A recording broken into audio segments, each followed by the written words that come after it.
When I started to photograph, my first pictures were of landscape.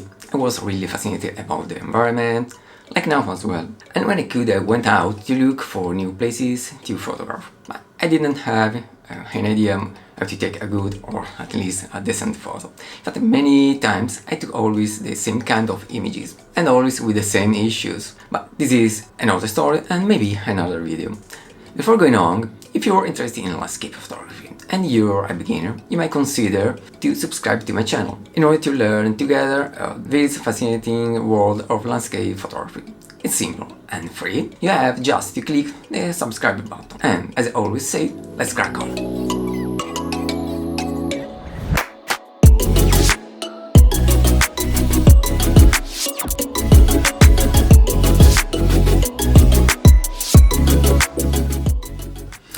I think you can have many doubts at the beginning, and I understand you, because I had them too. In the video, I'm gonna talk about 3 things: camera, lenses, and accessories. Let's get started with cameras. As in another my video about wildlife photography on a budget, where I talked about camera sensor, for landscape photography isn't different. In the market there are a lot of different cameras, but with almost the same kind of sensor. Medium format sensors, with full frame sensors, APS-C sensors, micro four thirds sensors, 1-inch sensors. So at the beginning could be quite challenging to understand what camera fits our landscape photography needs. But follow me, because I'll show you a trick. Forgetting the 2 first kind of sensor, I mean the medium format and the full frame sensor, because of the cost. Yes, otherwise this video wouldn't be on a budget. Okay, jokes apart, I'm not considering these 2 sensors for the cost, even though I should, because they offer the best image quality for landscape photography, mostly in low light condition, but they are really frequent. So far I won't talk about all full frame sensors and cameras.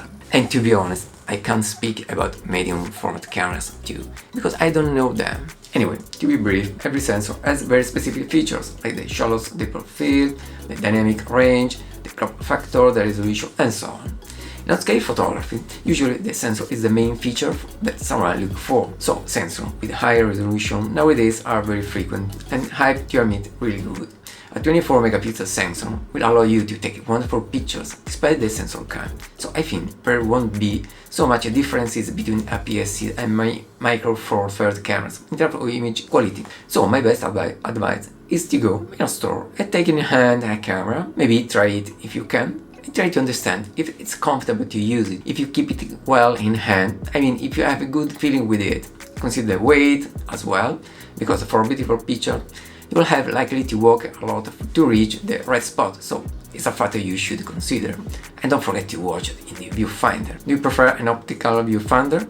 It's a typical of a DSLR cameras, usually bigger and often more comfortable to use it. Or do you prefer an electronic viewfinder with a lot of stuff inside it? It's typical of mirrorless cameras, usually smaller and sometimes not so comfortable to use due to their small sizes, but lighter than a DSLR camera. And after all these strange activities, look at the lowest price and make your choice. You'll have your perfect camera, and this is the trick.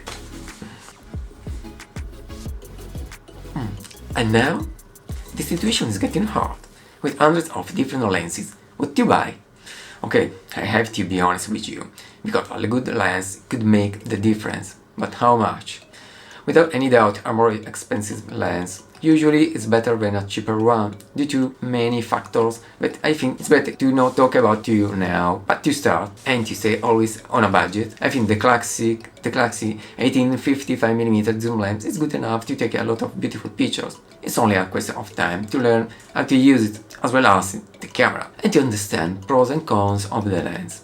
With a lens like that, you can cover different types of composition, from wide-angle pictures to normal angle pictures, so to cover longer focal length. It should be a good idea to take a second lens for bigger focal length, like 18-105mm, but in theory, could replace the first one, I mean the 18-55mm, even though the second one costs quite more of the first one, but you would have more opportunity to take a lot of different pictures in many different contexts. So in this situation, I try to get a better lens, compatibly with the available budget. Very well, we're almost arrived at the destination.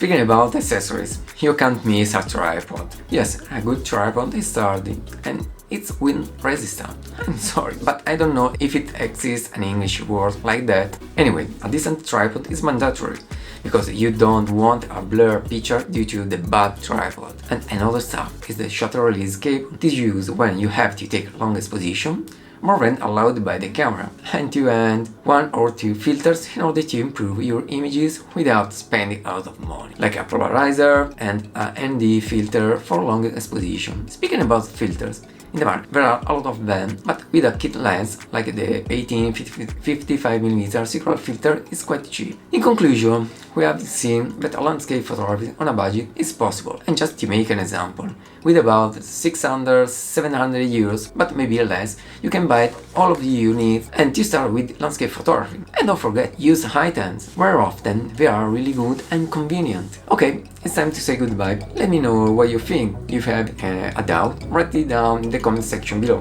If you liked this video, consider to give me a like. So, thanks for watching, take care, and see you really soon. Bye bye!